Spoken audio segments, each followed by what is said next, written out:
let's talk about latency improvements. There was a mention there about how broadcasters sending segments and streams and how that could be modified to improve latency in the network. Could you explain the thought process behind that and what the improvements might look like?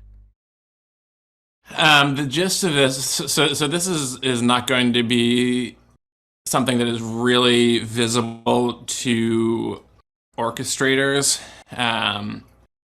It's going to be mostly visible in terms of the round trip time.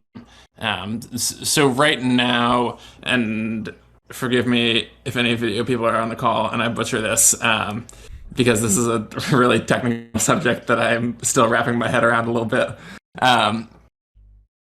But what happens is the orchestrators send transcoded packets back to the broadcaster as they become available. And what this means is that there's like almost like this break in processing time. Like you process one, then process the next, then send it. Rather than sending a more like WebSocket style stream of data. And so that's what we need to move towards. And so Mist Server has already implemented LLHLS, which is low latency HLS ingest.